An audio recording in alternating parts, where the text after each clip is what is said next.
The BBC published an article in 2015 comparing the value of a master's degree from a UK university to open positions.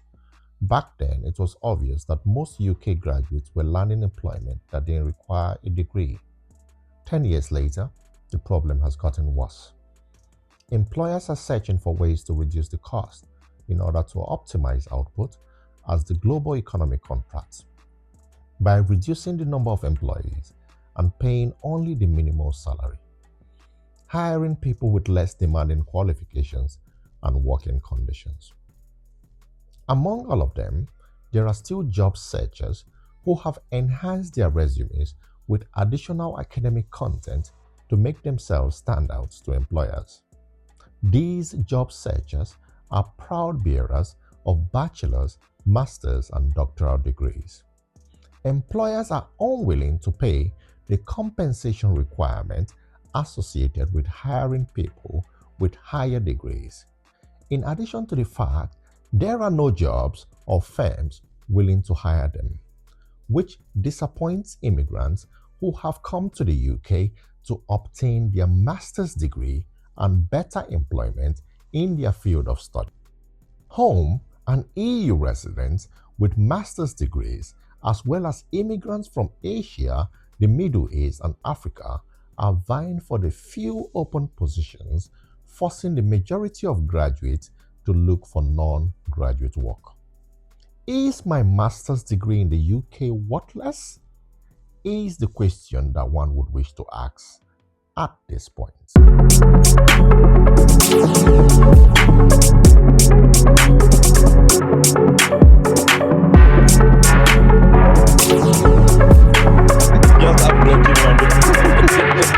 Just want to go straight to this very trending topic, talking about the choices a lot of people are making just now. People traveling from Africa all over the world and coming to the Western world to study. Most people study and they probably don't get jobs. And we have a lot of people going in through the PhD route and still we don't have that available jobs. So we just really want to talk about this thing today. The chances of getting jobs after graduating in the UK, let's just be very specific with the UK environment, educational environment and the job market here in the UK. Do we think the chances of immigrants getting jobs in the UK after finishing their master's program, or let's say PhD, is it something that you would want to advise anyone that wants to study in the UK to be very, very determined, studying and having to work in the field that you just graduated from? I guess it depends on the sector as well, right? So generally, overall, the chances are very slim. It doesn't matter what sector, right? The chances are very slim. And the reason is because of that so-called COS, the sponsorship. It's really hard for companies to sponsor, or companies prefer not to sponsor at all. They prefer to get someone here that already have their papers or have the right to work in the UK. So you have to be exceptionally very, very talented for a company to consider sponsoring you. So even for most recruitment processes, like if two people come very close and maybe one person doesn't need sponsorship and then the other person needs sponsorship, they would not say it, but in most cases, they would just go for the person that doesn't need sponsorship, which is kind of like the home student or the person that's already living in the UK. But they won't say it, except maybe if the gap between both of them is far. Maybe let's say they do a test. If one scores 60 and the other one gets 90 something, so it's far. But if they were getting maybe 85, 92, in most cases, they will still go with the other guy that already has right to work. So I think it's the sector. It also depends on the sector, but it's really difficult. I know a lot of people that have just finished masters, and a lot of them had to switch to the post-study visa, right? Or the so-called graduate visa, because they could not get jobs. And then a lot of them now are coming off that graduate visa, and they are still not able to get jobs. And they are now thinking about maybe going back to care or something like that. So yeah, because that's where they will get the COS, yeah.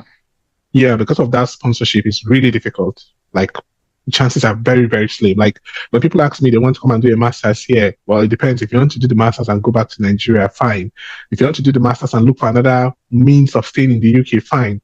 But if you're relying on the chances of getting a job after the master's, that's slim. I know you mentioned PhD. Yeah. One or two people have gone on to do PhD after just to extend their time. If they're very good, they might get lecturing, but that's also not very easy. I mean, our prof can actually attest to that as well. It's not just easy for you to just finish a PhD and then get a lecturing job automatically, right? But yeah, so for me, I think the chances are really, really slim.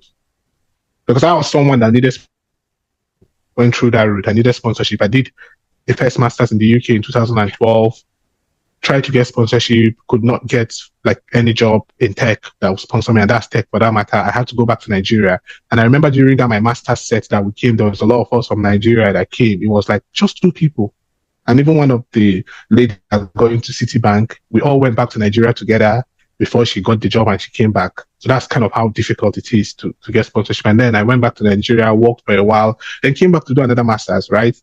And then went through that whole cycle. And then this time I was lucky enough to get a job that was going to sponsor me in the bank. I said lucky because not because I was better than anybody per se, but maybe it was just my luck. Do people really even want to work in the field where they actually read or studied? Do people really still want to work in that? Because I think the whole idea of most people just now is they really just want to get a sponsorship. And if it's something that can actually be outside what they've studied, they probably wouldn't mind to just get that and just continue having to stay in the UK. I've heard a lot of people who just do not really care if they actually get a job within what they've studied. But what I'm trying to understand just now is that not really wasted? Because you've actually gotten this master's and you're not too really inclined into getting jobs where you could actually just I have a rejoinder to that. If I could jump in. Sorry. Yeah. Again, it depends on the motivation, right? It depends on what has motivated people to make that move. There are loads of people to make the move because they just want to leave the situation that they're in. You know, we've all heard it anecdotally. In fact, I've met two people in my experience. You know, I spent 7.5 years teaching in university at master's level. I've met a lot of students, you know, from Nigeria, from India, from Bangladesh, from different places. And it always comes down, first of all, what is the motivation, right? Just to quickly speak to that point that you mentioned about people who come in and then they're like, maybe I don't really want to do this, right? I've seen people come in, they get on a master's for data science somehow, you know what I mean? And then we start doing the data science and then, you know, they realize that, boy, this data science is not it too. Because, you know, like what some people always forget, it's quite intense in the United Kingdom, right? So most places like America, Canada, if you're going to do a master's, you do it over 2 years, right? So it gives you a bit of leeway and things like that. It's 1 year in the UK. And that 1 year is one of the most intense years that you will have. And then if you now, again, the demographics can be quite, you know, can exist on a scale, right? There are people who come with their families, right? So they have to worry about families, right? And then they have to work 20 hours, right? And perhaps maybe they sold everything because I know 1 or 2 people who literally about emptied their savings, right? To get onto this master's course. And they're doing that. And then some of them realize that they can't quite finish with the grade that they wanted to finish because of all of these extenuating circumstances. And there are a few, like Frank was saying, there are a few who are really, really, really brilliant. Really brilliant, right? They come up with like, you know, the 80s and 90s in their grades and stuff, straight up distinction. And perhaps they might get poached. Either they get poached by the university saying, oh, stay on and do a PhD. But even then, the universities will be offering them PhDs that are not fully funded. You know, they'll be like, okay, we'll pay up to the home rate. Right, and then you've got to cover the rest. And then when you compare what the home rate is versus what it is you have to pay to do the PhD, it becomes a false economy. You know, there are ways to get into work. There are ways to get into jobs. I always would recommend say, listen, if you're coming to, and maybe I'm just going to give all my advice in one go. If you're going to come in and do a master's in the United Kingdom, and you want to have a good chance of being able to stay back, get an opportunity or get a job and all of that, get involved with projects. Get involved with projects, actively doing projects. One way to do that is to see if you can get yourself on what they call a KTP, like a knowledge transfer partnership, right? This is something that I've seen a lot of people, they don't really explore, but there's loads of opportunities there. And even that gets you that whole sponsorship that you're looking for in a much more easier way. But of course, they're very, very competitive as well. So when you think about the influx of people, the amount of people that you're competing against, and you're not just competing against the people that are coming from abroad, you're competing against the Indians, the Pakistanis, the Bangladeshis, the Sri Lankans, the home students, by the way, because they are also part of the demographic. You're competing against all of these people. So that then increases the and there are all sorts of issues, man. I've seen people who come from Nigeria, specifically speaking to Nigerians, who don't really mingle or mix while they're here studying and all of that. They don't do the networking thing, right? So then they struggle, right? So I mean, that's my 2 cents for now. PhDs are also good. If you can get a PhD, yes, of course, get into it. But, hopefully it's something tangible. You're working in an industry that's tangible. So that's just my 2 cents. Okay. There's loads of factors that come into it. Let me just also chip in here, and I want to agree with the points that you both have raised. I could see Frank. I'm just trying to check, and sorry, I didn't get your name. Abiodun, Dr. Yusuf. Yeah, Frank and Abiodun. Yes, I agree with you, and maybe I should just share my own experience, and then from my experience, I'm able to provide further advice. For example, I came here doing a postgraduate diploma, then a master's, then a PhD. So I used the long route towards getting my settlement, and it's not easy. So again, you talked about motivation. If people are coming to the UK via studies as a means to settlement, it's a long route. I would say that's why I say where the motivation comes, because you must be determined that you have 10 years to push this. There is cost involved in terms of visa fees, tuition fees, and all of that. But to respond specifically to the question on jobs, quite frankly, except if you're doing some specific courses, maybe like in project management, data analysis, IT related courses at master's level, and maybe engineering and those other professional courses. If you're just doing an MBA and all of this, it's difficult to just get a job. One of the things, Even with your masters, yeah. Yes, one of the things employers look out for is your experience, your working experience. And most times they consider even working experience in the UK. And what happens is when people finish their masters, they just have masters and no work experience on their CV. Many of the jobs they do are jobs that maybe they are working in Marks and Spencer, they are working in Sainsbury, they are working. Not that I'm saying those jobs are bad, but we're talking about jobs that later on you want to get a COS, and so it becomes difficult. But what I often advise people, and I also do, is I have my own business, and sometimes if I'm doing like a conference, it's an educational outfit, I get people to volunteer, and because they are volunteering, when they are applying for jobs, they put my organization as where they've worked, and I give reference, and they write to me to confirm how long I've known this person, how long have they worked here, and it's quite frankly, it has helped them a lot. Whether the job is being sponsored or not, but it shows that they have UK experience because they have worked for a UK company, as opposed to, and when I'm talking about it, I'm talking about professional jobs, not Marks and Spencer, Sainsbury, and all of that. I came here the long route, 10 years plus before settling, and it's expensive. So when people want to relocate via studies, I usually do not encourage it.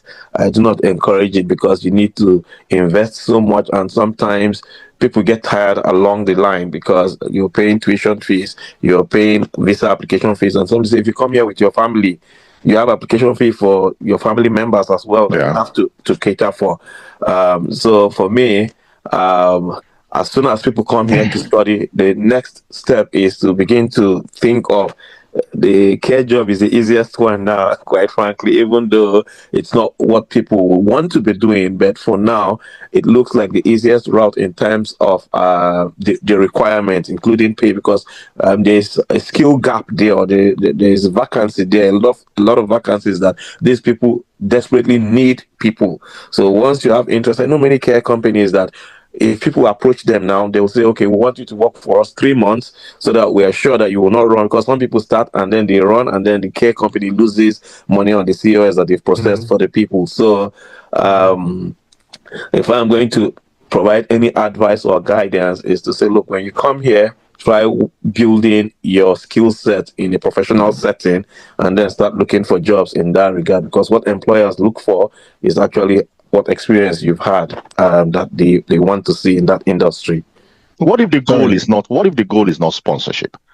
Would you want to advise someone who actually wants to integrate into a very maybe tech company or something that is a very lucrative career path, and the person says, okay, the sponsorship is already covered. Probably my wife already has a sponsorship, but I want to go into this career. I have my master's. Just like Frank was saying, we have managers, we have colleagues who are, top notch there, and they are not graduate. They are our managers. They are not graduate. Yeah. So for me, because experience, and hard work beats talent any day. And when your time served, there's this thing called, when they say time served. When your time served, nobody can take that away from you. So you can come in with all the shiny ideas that you have, all fresh off your degree, but the person that's the game day in, day out, and knows all the nuances and the things that can trap you up, I absolutely agree. Advantage. Because I have some friends who, okay, let's use HMRC. I have friends who are working there and probably have graduated, and now they've tried to put in their master's qualification just to the HR to tell them, okay, I've graduated, I have this now, and it still doesn't count. Because it's not a requirement, right? So, like, I'm just looking at my own company's recruitment process. Nobody's going to say if you have a master's, right? They'll say you have a minimum of a BSc, for example. So nobody's asking you. Yeah, so I'm just looking at the Nigerian level. Masters, even here as well, right? Nobody's asking you. So most of us are doing the masters because we want a route to come into the UK, right? So I also came, like as you mentioned, it was the motive. I didn't really care about the masters. Right? I didn't care. I wanted to relocate. So I felt like that's the way. In fact, you know what? When I applied, the first uni refused. They were like, you already have a master's in computer science. Why are you applying for another master's in computer science, right? So they rejected and refused to give me admission. Then I now applied again to a different uni. Then this time I now said I wanted business information system. And then they now said, you already have a master's. You need to explain to us why. So I had to do an interview, and in the interview, I had to explain that, okay, the first master was technical. I have all the technical skills and everything, but I want to learn the business part to progress as a manager. And I guess I convinced the interviewer, and then they issued me that admission. So you will say that 99% of people, see, Fred, during my turn, right, there was a cap. I know you were saying the chances. Okay, let me just explain. There was a cap on the number of sponsorship that they can give in a year, and it was 20,000. So, and that 20,000 is for everybody, right? It's skilled worker visa, right? 20,000 in a year as at that time. So if you think about all the experienced hires, the expatriate students, it's 20. Even if they take the whole 20,000 and give it to students, the number of students that were coming into the UK was like 500,000, 400,000. So imagine that 20,000 of them get the whole sponsorship for that year. That means there's going to be about 380,000 that would not get sponsorship, because in this case, like, it's the maximum number that they can give. So now self is even better that I think there's no cap anymore, right? But employers don't want to pay that money. They don't want to pay that money. Like me, my company sponsored my visa. Like, it cost them about, I'm not exaggerating, like 20 to 30K sponsor my visa over the years. When I joined the grad scheme, they started by sponsoring me 5 years. That was when the threshold had not even gone up. My wife, yes, they did for my wife. When I had a daughter, they did for my daughter. And then when we needed to do indefinite leave, they did indefinite leave for me, for my wife, this is my the children. Brain drain that you're talking about in Africa. This is the brain drain you're talking about in Africa. So it's expensive. And the thing is that they cannot ask you if you have a family, right? Because at that time, when I was joining, in fact, I'm not exaggerating, like, I joined the grad scheme with all these Weibo people. I was like, maybe like 10 years older than the next. Because I was already coming in my 30s, and these people were finishing uni at 20. Was it through the experience that you got into the grad scheme, or was it master's qualification? No, it was not because of the masters. It was more like I just went through a recruitment process. I was the one that kept telling them that, okay, I have masters, but I got it before the masters result even came out, right? So it was not really the masters per se. But the point I'm trying to make is because they could not ask me if I had a family, it cost them a lot. Like sometimes I think about how much it costs them. Like it costs them a lot of money. And then if they are doing those visas, they have to pay for same day. Do you understand? So they're paying 1,000 extra. So you see, but now so imagine someone that has a family, like you give a grad scheme to you employ someone, give him to US, he has family, 3 children, 1 wife, then you have to sponsor all of them. And then you have to pay application fees. Although I know that some companies now are now beginning to, because I have friends that they say, we're going to sponsor you, but you're going to pay the application fee yourself. I mean, I was ready to even pay, even though I didn't have the money, but I mean, I needed to get the sponsorship. Otherwise, I was like in a situation whereby I finished my master's, my visa will expire in November, my wife get belay. What am I going to do if I go back to Nigeria? You know, all those kind of things. So the point anyway I'm trying to make is it's really difficult. It's really, really difficult to be able to get sponsorship. And as Cole said, like care is one route. Because I know 2 or 3 people that advised then, they said they wanted to do graduate visa. I would just quote what I'm saying. I said, why not run care? And they said, no, Frank, I don't want to do care. And they were working in care. And guess what? They did graduate visa while working in care. They've now worked in care for 2 years. The graduate visa is now expiring. For one of them, it's expired. For the other one, maybe within the next month. And they're still in care. And they're looking for sponsorship. So they've now found themselves in a position whereby if they had done care, they would have counted 2 years already in their stay. But nobody wants to hear that because it doesn't sound sweet, right? To tell people to do care after their masters. But if you want to stay in the UK, if that's what, for me, if I was in that position, I would do it because I know I want to stay. And I know that eventually I'll get my stay and I will not transition away from that, from the care job. Absolutely. Yeah. So again, I might be looking at this from like rose tinted glasses and stuff like that. Yeah. But sometimes I think that, it's the whole thing of my people suffer for a lack of knowledge. Okay. So there are ways, and God, man, I don't know how much game I should be giving away here. Oh, no. The comment section is going to blow up. Oh, Fred, take note. Everybody's going to be asking. I don't know how much game. I don't know how much game. They want to do one-on-one with him and stuff like that. But here's one thing that you can be guaranteed about the UK. Let's talk about the UK because that's what I know. Okay. The UK is a knowledge-based economy. Right? About waiting, fish and chips. Past fish and chips, or battered Mars bars in Scotland, right? But knowledge, like if you have a real skill that you bring to the table, right? Yeah. Applying for these things becomes quite straightforward, actually, as long as you're operating within the confines of the rules and the law. Now, Prof here took a long route, but it was all legal. But he's made his mind up. Okay, I'm going to stick this thing out. I'm going to jump through all of these hoops and all of this. But his path was what? You feel me? Because once it's there, nobody can take it away from you. So they're like, man, we need to keep this But guy. I regret to. It's expensive, yeah? Because it's expensive. But use shortcut. Yeah, because Because of the fees, Prof. Because of the fees, or what? It's about staying there. It's about staying there and being consistent. Now, here's an easy game for those who are asking this question fresh. Saying, okay, I'm just finishing. I've got 2 years post-study visa. I'm not quite sure how I want to get my certificate of whatever, COS or anything, right? You can always apply for the Global Talent Visa. Listen, it is a lot more harder, of course, and people prefer that more because it gives you a bit more flexibility to live your life how you want to live your life, right? However, here's a hack to getting that Global Talent Visa, right? Especially if you are in tech. Okay, this is for people who are operating in the technology field, artificial intelligence, data science, and things like that. Or if you can build software and stuff like that, right? Get your post-study visa, work for whoever you can work.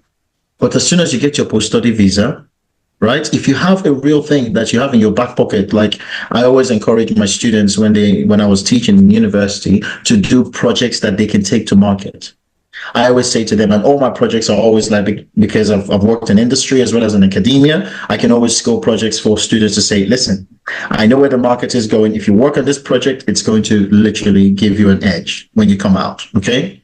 And also, like the prof said again, I've had people who have had work experience in my small, tech consultancy, and that's actually helped them to get proper other jobs and all of that, because I couldn't pay them afterwards. I could pay them as an intern, for instance. So they work for me for maybe 6-7 months. They'll get real experience working on actual projects, contracts that I'm getting, and that puts them on the map. And then they can say, I've worked for a UK company. I understand UK work culture, etc., etc., etc. Okay, because there are things like British values and prevent and things like that they have to get, know. And you can only do that if you've gone through, working within a British firm. Okay. Now, again, coming back to this idea of some gain, is that 2 years that you have, if you set up a company, like a technology company, and you spend those 2 years building the software out, putting some of the code open source and all of that, and creating a real buzz about what you're doing. But by the time your 2 years is finishing, you can apply for Global Talent Visa. Yeah. And you have all the behind you to make it nice and smooth. Because then nobody can say you've just started it. You'll be like, I started this company, it's a technology company, people are using my code, especially in this day of social media where you can make noise about your technology and become a voice that is known. All of that becomes proof to sustain your application, that even the state cannot argue against you, and you get your Global Talent Visa, because a lot of people not be free. A lot of people just want to hit the ground running. A lot of people don't want to go through all these routes. They just want to, I thought that's now, but me, I'm just trying to help. Yeah, but Abiodun is not supposed to be free. This nugget that you've given now, like this, because I'm about to go and go into the comment section. Go into the comment section, and I'll get you connected to this man here. Yeah, I have people I'm advising on this Global Talent Visa thing, and I've not seen it from that light yet. Although, how bad that is, most of them are already coming to the end. But yet, this is a very good point you've made. I think if they have real talent and they have something that they can build, Baba, let them start building it. Let them start building it, because that is the talent, especially if it is a tool that society can use. It's a tool that people can use. It don't matter how good it is or how bad it is, as long as it's something that you have created, and then you can put some IP behind it. Our people are full of ideas, man. Our people are full of brilliant ideas. I know somebody who's been developing a game, computer game and things like that. That in terms of educating society. I have another person who was one of my students, and he's developing something for educational technology, AI to support education. But he's going to get his Global Talent Visa, no doubt. So again, it depends on the strategies. A person may not know. If you don't know, you don't know. You know that kind of thing. And this is the thing. People think it's very stringent, but there are certain things you can do within the UK economy system and the way it operates that makes your path tough but relatively smoother. Because if you know that the UK is a knowledge-based economy, and you try to serve it from that perspective, here's another nugget that most people don't know. If you apply for a knowledge transfer partnership, a KTP, right, which you get through Innovate UK and all of that, if you get onto one of those KTPs, all these are our brilliant Niger students that are like top achievers in their classes. If you get onto a KTP, you can get a Global Talent Visa. Yeah, do you need to go to gov.uk to get to see all of this? Designed to build UK businesses. Is where an institution collaborates with a company. All right, there's some government funding involved somewhere. I'm not sure how the system totally works, but if you can get into a KTP to support a business, you can apply for Global Talent Visa directly, and the company will support it for you, because they don't have to worry about sponsorship then. That's interesting. Okay. Actually, so again, I'm just dropping some game, if it helps anybody, great. Can you find this information on gov.uk? Can people actually go there to get to see all of these things? Google it, man. Just Google it. KTP, and then you get information on it. But I think I want to ask Cole a question. It's interesting. We've gotten this perspective on what people can do, how they can get on the Global Talent Visa. But I would like to know what advice you have for someone that wants to go your route. That's via PhD. Yeah. Just have plenty money.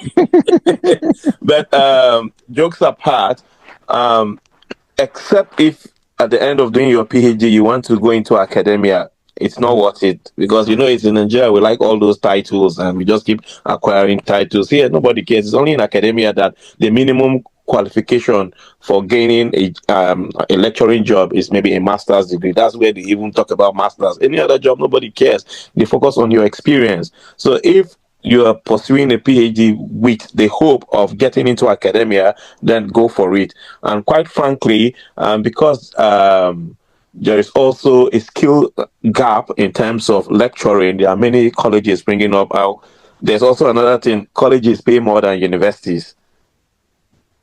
If you see a lecturing job, a lecturing job at a lecturer salary at a college is far higher than a university, and this is the simple reason. Yeah, it depends on I think it depends on the university. Well, it depends, but this is the simple reason: colleges are privately owned. And if they get you as a lecturer, you can be doing 5 people's job. just like private schools in Nigeria. Yes, that's how it works. So you can be lecturing 5 courses, doing other admin work for the college, whereas in the university they just give you 2 or 3 courses, and that's it. But sorry, gentlemen, I just put a screenshot in the chat for the benefit of us here. Okay. Yes, sorry. Okay. Yes, go on. I was going to say that, are you able to get 10 years on, your own route? Like, I know you do a master's 1 year, you get post-study for 2 years, that makes it 3 years. At the end, you get a PhD for 3 years, that makes it 6 years. At the end, you get 3 years after PhD, that makes it 9 years. Is it not 1 year short? Okay, so let me explain. I agree with you. So when I first came on the 9-month program, and at that time, if they give you a visa, they add, I think, about 4 months extra.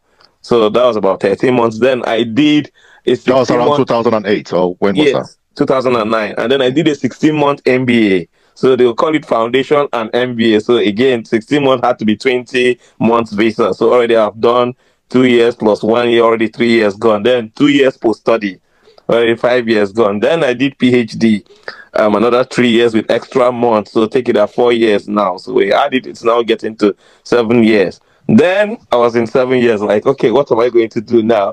Then I said, let my wife do PhD so that I'll become dependent. Yeah. So I know someone that did exactly that. Yeah. But do you think that for like a single person, can they actually manage the cost? Do you think they can work and pay it off? I will not even recommend that. It's difficult. It's going to be difficult. Except that doing to come and lecture. If not, you'll be going on a wild goose chase that you will suffer. Yeah, but people So what I'm trying to make my viewers understand today is the benefit of having a master's degree and trying to get a job because you have a master's degree. Okay. So are we saying that if you are not trying to get into the academia, having a master's degree in the UK is not too necessary, unless if you just want to have that for keeps? That's what I would say. Yeah, I don't know. I feel I'm going to be contrarian there. I feel different about it. Why I say that is because, man, listen, bachelor degrees are pound a penny now, right? Everybody's got a bachelor's degree. I think that a master's degree has become kind of like the new baseline. Yeah. To be as competitive as you can be. Again,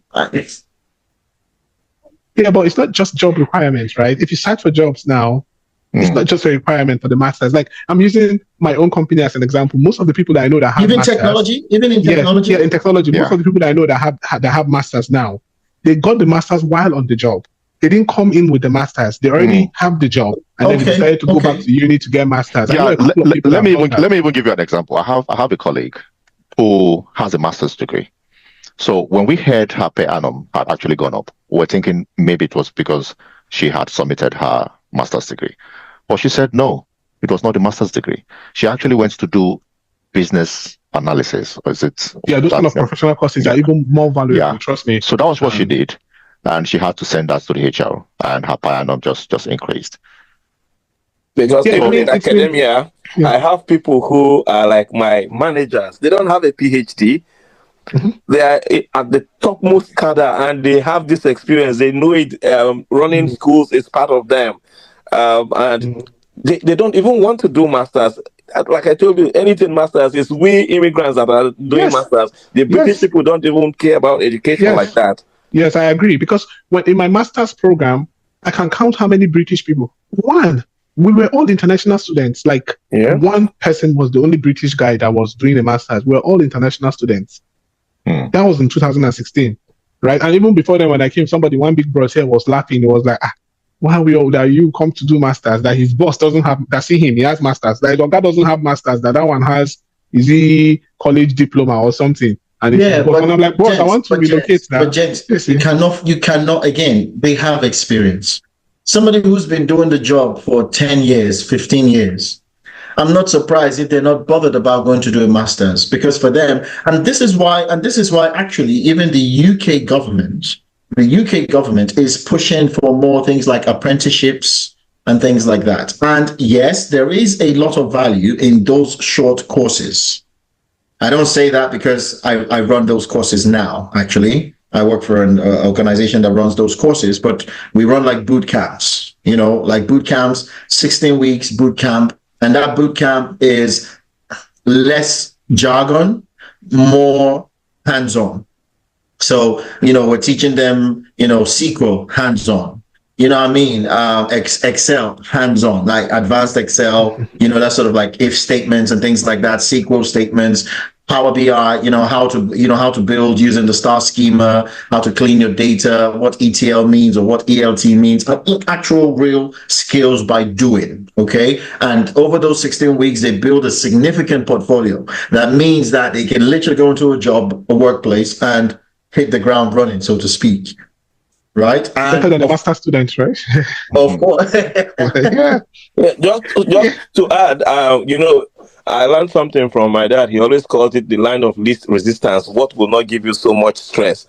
So, like we're all saying here, somebody who is working without a master's is earning high, and the whole idea here is we want to get our stay, we want to make enough money to be able to pay bills. So if master's is going to even cost us more money, it's going to take then why go through that route? Then why do we still go ahead and pursue it? But because many of us come here as a means of gaining knowledge, and again as a means of relocation, and again the Nigerian or the African thing is that having additional qualifications is good. If we go back home, we're highly placed. It's very useful there. In my school, we have only Asians and Africans, no British person. Even the Asians are complaining that when they were interviewing them, they told them they will have a mix of British and they can't see any British.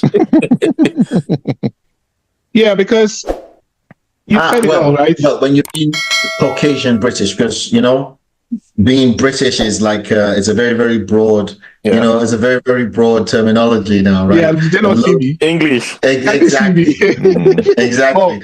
Yeah, being British is like, okay, it's a thing, it's different from being English or Welsh or Scottish, so again, if you've been in a job for a long time, and the motivation of coming to do masters is totally different. A lot of people are doing it because, man, there's no real point of progression for them where they are, and they're thinking, right, because at the end of the day, bad as it bad, one thing we can all agree on, at least I know, I've been living for so long in England, is that if you put in the effort, something comes out. Whether you agree, even the so-called controversial 0-hour contracts still yields something. Yeah. Still pays a lot of bills. Yeah, it gives you the opportunity to do more than 20 hours anyway. Yeah. So More than 20 Right? So even if it's on 0-hour contract, there's still a certain level of legal framework that kind of protects them in a way. Right? And yes, it can be made better, but the general gist of it is that whatever you're doing, if you're exchanging your time for money, you will see that money come. Right? Yeah. The taxes, of course, everybody knows we can whinge about the taxes or anything, but you can only get taxed if you're earning. And that and earning does something for the dignity of the person and the person feeling good about themselves, and even getting out of, sorry, I digress here a little bit because I see some people get very depressed about it, because they know how good they are, or they know how good it was for them back home, and then they've made that port over here and then realize that, oh snap, you know what I mean? It ain't quite like I thought it was going to be, and all of the hoops that you have to jump over. You know what I mean? On top of the stress of actually doing that study in 1 year. Now, if you have the cojones, to go and do a PhD, good on you. But What is the PhD on? You just want to stay in the UK. Like, I'm just using myself as an example. I just wanted to relocate, right? So I didn't care, as you said, PhD route. If I had the money, by the way, I came on a scholarship. So I got the scholarship, did the first master's, went back, didn't get a job, got a scholarship again, came back. So the federal government was paying, so it was at no cost to myself. But I just wanted to stay. So in terms of people, like, I feel like the people that have come now are kind of selective. I was working in Amazon warehouse. Yeah, I was working in Amazon warehouse, picking people's order from uni, close 5 p.m. I go do 5 to 10, go back to my wife 11:30. In fact, when I leave 8, she doesn't see me till 11:30. But my focus was more like the end goal. I want to relocate. Yes, yeah. You understand? Yes. So that's key. I didn't have care. Trust me, if I had care, I worked in a bed house, like, this kind of William Hills and all those kind of places. Yeah. I wanted more hours. So if I had care, then I would have jumped on it, because why? Care gives me the hours, it gives me parts to getting papers. I would have jumped on it, and before you know what's happening, even that 3 or 5 years will go fast.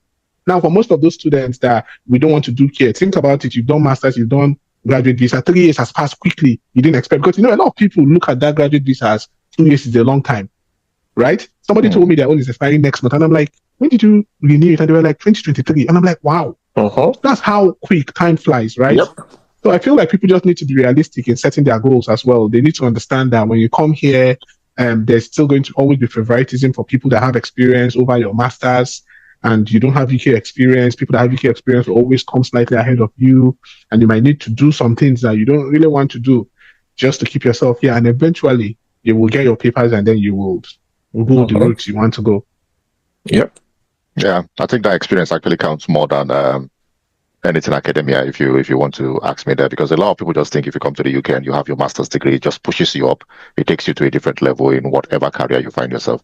But I think basically it should just be the experience. Yeah, what I also say, if you're coming to the UK and you're doing your masters, begin to look for jobs where COS is easily given, like in the care, in church, because there's also minister of religion. It's also not as tedious as the other ones that we're talking about. So it's knowing these options so that as soon as you get in, you can start aligning. If it's care, you start doing. And also, just to say on this thing of being able to get jobs. If you are, because let's face it, there are loads of great brands in Nigeria that people have worked for, right? Try to find something that aligns with what your experience was. It's a far shorter route to trying to do what you've come to do for your masters with no experience. If you've worked in a bank before in Nigeria, go to the banks. Go to the banks. Most of these banks have global operations. If you've worked in an IT help desk, taking tickets, handling tickets, I don't know, first line, second line, third line, whatever it is that you were doing, try to get into that. It'd be a far, for one, they don't have to teach you everything from scratch, because this recruiter still be thinking, oh man, we have to teach this person everything from scratch.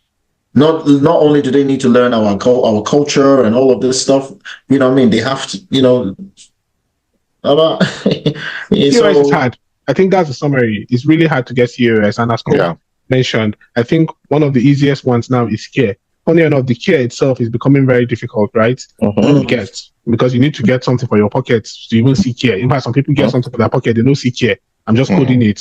So that's how difficult it is. Like, it is difficult to get. I think if you recognize how difficult it is to get, because a lot of people think, I'll finish masters, I'll get a job because I have Nigerian experience. I know my friend that was working in Amazon. He was in Amazon in South Africa. The guy is good when it comes to database and the rest. Back then, he was always saying, if he comes to the UK, he thought he was going to get a job that was sponsor his visa in like 1 month.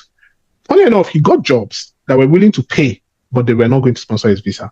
His wife finished masters. They entered the first year of their post-study. It's just in this second year of their post-study that he now got a job. But there's someone that I said we worked together in Conga. He worked for Amazon in South Africa. Even Amazon here was not even willing to give him sponsorship, even though he has worked for Amazon in South Africa, and it's the same Amazon, right? So it's really hard to sponsor. Most employers don't want to do it. That's just the reality of what the UK is. Majority of them don't want to do it. And in care and healthcare, it's because of the scarcity. They need people badly. That's why they're doing it. But in reality, and also employers, I think in the UK now, employers have to pay you 37 grand, is it? 38.5. Yeah. Yeah, making it more difficult. 38.5, you know, so That's the threshold, 38.5 is not, you know, I mean, it's not cheap, you know, it's not cheap. Yeah. So even they can easily justify that expense with somebody local, Yep. or they can say, you know what, I can hire somebody local for 30 grand, and in a year and a half or 2 years time, I'll be paying them that 38.5, and I've gotten 2 years of work from them. Do you see what I mean? Yeah. As Yep. opposed to Yep. somebody that I have to pay to give them the sponsorship, and then I still have to pay them 37 grand. Because they want cheap labor, right? So if you Yeah, look at also, most employers, they want cheap labor. They don't want to pay. Look at when the government said they can pay care workers 20% less. They jumped on it because that's what they want. They all want cheap labor, and that's why they keep shouting, "Oh, we have scarcity," because they like the immigration flood so that they can. I know some people that were, for example, my friend was doing care. They will call him over the weekend to say there's shift, and he'll be like, "No, I don't want to do shift. I want to watch Arsenal." By the way, he's an Arsenal fan, and then they will now say the rate has gone up by 25% or by 50%. And you know what? He will take it. But guess what? When this whole care visa thing happened, everybody flooded in. It's him that is now going to ask the agency, is there shift? And the competition is not even only with the locals. We have this EU residents, the EU resident scheme.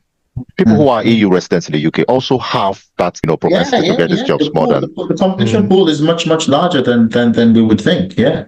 And by the way, to make things worse, I think Kestama is about to have this youth mobility scheme with the EU that will allow under 30s from the EU to be able to move to the UK to work, I think for 2 years or something, visa free. That's really bad. If that happens, then the people that are coming from abroad to come and do masters, it will only make their chances more difficult. Listen, there'll be loads of Brits, men, that want to go and live and work in Portugal, Spain. Yeah.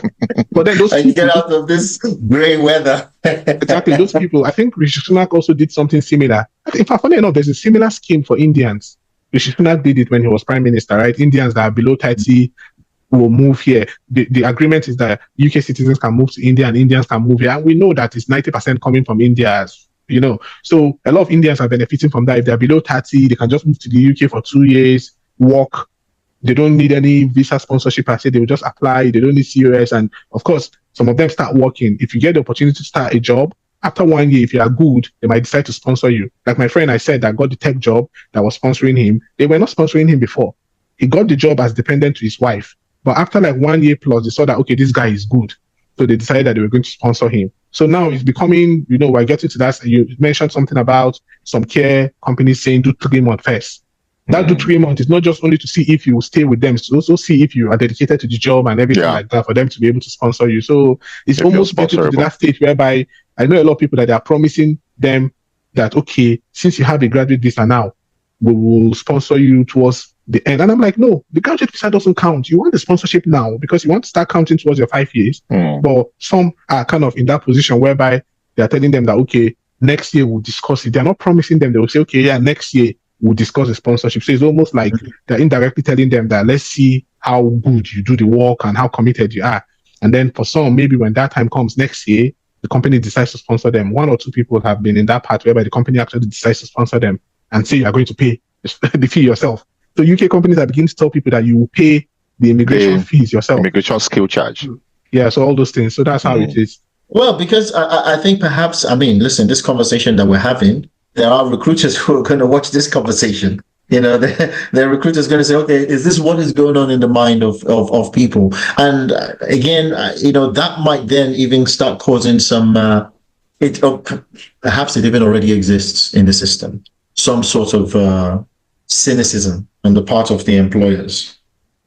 You know what I mean? Because these conversations, we're not the only ones having these conversations. There are people who've heard on the grapevine here and there. And then so when they see somebody from, Nigeria or wherever applying for a job with them, they'll be thinking in their mind, is this person just, just trying to use us to do whatever it is that they want to get. And then 5 years down the line, they can apply for permanent residency in the UK or whatever, right? So they might be thinking that. And then they're thinking the math, like, okay, I then have to pay this person 37 or 38.5 for the next, say, if they stay with me for 5 years, 38.5, but then I have to increase their salary, right? And then it now becomes a game of economics for them.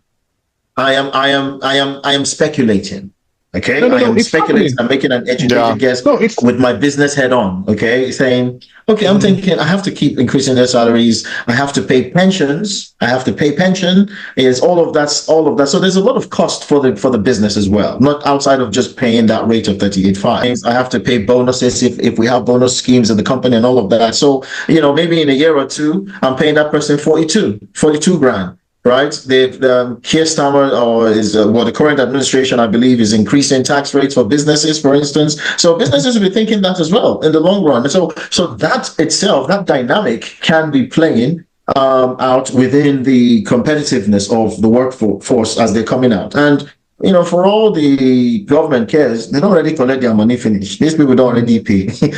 They're already but businesses are taking advantage of people as well, right? I know a lot of people that have taken pay cuts that came into the UK, have a lot of experience that normally, for the experience they have, they should maybe on 50, and they were paying them maybe 30 before government says it's 38, and they don't have any option because they need sponsorship. So sponsorship puts you in the position where, I remember when I got the call. Imagine being worth 50, and you're worth 50 at least every single day, and you wake up and you go.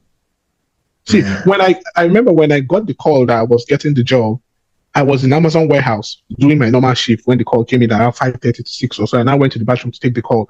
The lady said, "Oh, well, this blah blah blah, congratulations. What? Are you willing to accept?" Do you know that I did not hear the salary? I just said yes, I'm accepting. Because for me, I'm just thinking I want sponsorship. Yeah, you want settlement. When the salary comes. In fact, at that time, if you tell me you're giving me sponsorship, sorry, man, I know this is a serious conversation. No, I'm serious. Why you tell me yes that just do the work for free, Abby? And you get the sponsorship. I'm serious. I was willing to do the work for free. But funny enough, it will surprise you. It will surprise you to know that a lot of people would not really care about how much they earn. They would prefer to get the sponsorship to remain in the UK. Yeah, because you want to spend all your money to come here. Like the people that have sold. Yeah, but isn't it a false economy though? But isn't it a false economy? Because then you then box yourself into a corner. Yeah, but when you get your paper, there's still many years. It's better days ahead. That's the better. Better days ahead, actually. It sometimes sounds as if it's easy. I received a call today from a friend, and she was depressed. She is working for a care company, and she says she works literally 24 hours, and they pay her only for 10 hours. And she's only doing it now because they're sponsoring her, and she's looking for a way out. But she says she doesn't know how long she can endure. I know someone that has the same, just what you've explained. One of my wife's friends. Tell this friend of yours to go get a job at the local library. We should be sponsored. We should be sponsored. That's how they apply. That's where the problem is. The issue. Most times, a lot of them just sign contracts. This is not just her. There are a lot of people that are going through the same when they're desperate, they know. Like she signed the contract when, like her visa is expiring today, and now what's the time? Past 10. She needs to submit an application by 12, and she signed the contract that night. So at that point, you are so desperate that you would not care. Let me first of all stay. Then you say, okay, when I start, maybe I'll look for another one. It's not easy. Prof, it's not easy. What a lot of people it's not easy at all. Like if you listen to people, sometimes if I had power to be prime minister, I would say, all students are in the UK now. The system, they actually use us. When they need us, they open the borders, everybody come. When they're okay, they close again and start driving people away. Look at that money. Let me quickly say something. £1 is almost 2 grand in Naira. Think about how much people, I'm talking about Nigerians now, are investing. Sometimes I'll be thinking, man, it would make sense to just open one Kunu shop or one Zobo shop for Nigeria with that money. No, but didn't you see what happened? When most people japa, the graduate salary was not at 8,000. It was until they came. They now changed it to 38,000. Now look at what that Kemi is saying. That she wants to even change indefinitely to 10 years and citizenship to 15 years. What do you think they're trying to do? They're trying to get rid of. They're trying to get rid of the people that have come through that JAPA, because already increasing the salary to 38,000 right, has made sponsorship very difficult. Because see, Fred, as they increase that salary now, finish. Let's call it what it is. Many people can't pay. Many employers cannot pay new graduate at 8,000. So they will not be able to sponsor. So they will rather pay somebody that is here already that has paper 33,000. or 30,000 than to pay a new graduate 38 because they can't pay. I remember during my turn, some people go on graduate scheme for 22 or 24. I'm telling you. So 38 is not small money. We might just be calling it that way, but it's not small. It's small money for a company to say they're going to pay a graduate. Especially if it's a company that now says, oh, you can work remotely. Mm-hmm. And then you've calculated how they have to increase salary and bonus and all those things. So before you know what's happening, in 3-4 years, they have to get to 45 or something or 50. So it's not, okay, so if we actually want to conclude now, there are a lot of people watching us right now that would want to understand if they really want to upskill on their job career, okay, knowing that master's degree probably might not give you what you want. What areas of upskilling would you want to advise people to actually take through? It depends, Fred, what you want to do. I think, Abiodun said motive. I think it's the motive, right? Do you have papers already and you want to upskill? Are you upskilling because you want to get paper? It's two different things, right? Because if you have papers already... So the major problem is the paper, because we have people who their wives already have the papers and they want to just get a career. They want to actually use their master's degree to, climb the career ladder. Well, because most people I know, it's either care, right? And then nobody's doing masters, or somebody's doing masters and there's no care. As you said, if people have sponsorship already, that means maybe they've been here long enough. But I'm just saying most recent immigrant is either somebody is doing care and the other person is getting dependent from it, or somebody is doing masters and the other person is getting dependent from it. It's not both. But I think it depends on the area as well, right? I can talk for tech. Yeah, if I want to come in with the business analyst aspect, even the business analyst that people were doing at that time, it was still based on work experience. I know people who were paying money to be trained and given 3 months work experience. Then they'll help them develop their CV and then they'll apply for those jobs. And then in the CV, it shows that they've worked and they've actually worked on real projects. Then they become lucrative. I mean, they look attractive to the employers. So it was even still based on experience. So even if you don't do that, like you're working in a business analysis area and you apply for those jobs, you will get. Yeah. So for me, masters is just for your own personal satisfaction. In the UK, you want to enter in academia seriously, because my wife did masters and she was selling tea in Marks and Spencer, earning the same money with. Even though I did masters at that time, I was working at the uni. Her salary in Marks and Spencer was more than mine. So Fred, I think one advice it's Marks and Spencer, bro. Yeah, Marks and Spencer is good. Yeah, it's Marks and Spencer, man. They charge good money at Marks and Spencer, so they better be paying their staffs, all right. Yeah. So, Fred, I would recommend Abiodun's boot camp. I think it's really good, especially for people, not even only people that are in tech, even people that want to transition to tech. I think that's one very good way of getting hands-on skills. Like as I said, 16 weeks. At the end, they have that hands-on and ready to go. I think that's really, really good.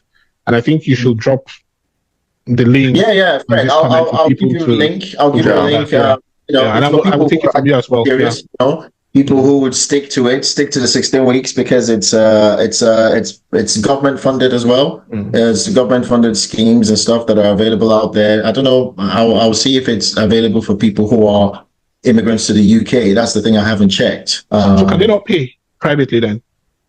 So I'll find out. I'll find out. The people that we tend to have are people who are like freelancers and things like that. And yeah, people should do freelancing. If you want to get access, no worries, Prof. if you want to get experience, do some freelancing. I'll say while you're doing the masters, work on some projects. If you're in tech, build a GitHub profile. Post stuff, get involved, go to meets, find out where all the events are. There's loads of free events in tech. Go out, meet people, talk to people, let people know that you are around, and you can do stuff. And you never know, you might just talk to the next person that would just say, oh yeah, I'll sort that out for you. Because I believe in your skills, So most of all, stay strong, keep your head up, even on the dark days, So the darkest part of night is closest to daylight, man. So, just keep going. Yeah, and socialize. Network, go outside. One British citizen might see you and like you and marry you, and then you don't have to go through all those routes. No, it's the truth. In fact, it's the truth. Let's say it all. Every route now route. Frank, you just told that from my mouth because brother. I had, whilst I was studying, I had a friend that did masters here, went back to Nigeria and saw that it wasn't worth it going back. Yeah. Came back and this time decided that I'm coming to marry. So that's what he did. So I'm agreeing with what Frank has also said, that look, whilst you are trying to upskill, trying to get COS, that's also another option to explore. This is true now, because I mean, if you socialize, it's just part of life, right? So it's just like the way if you were back in Nigeria, you're working, you go out, you can meet somebody, you meet a girl, you like her, vice versa, and then you people proceed to a relationship. It's happened, right? Some people have gone to Nigeria to marry and bring. In fact, now it's more. I think women are going to Nigeria to marry and bring the husband. It's like they go and marry husband and bring to the UK. It's happening. It's happening. I mean, the husband married them, but he brought him to the UK. But that's happening now. So that's also one route as well. Some people are exploring it. Yeah.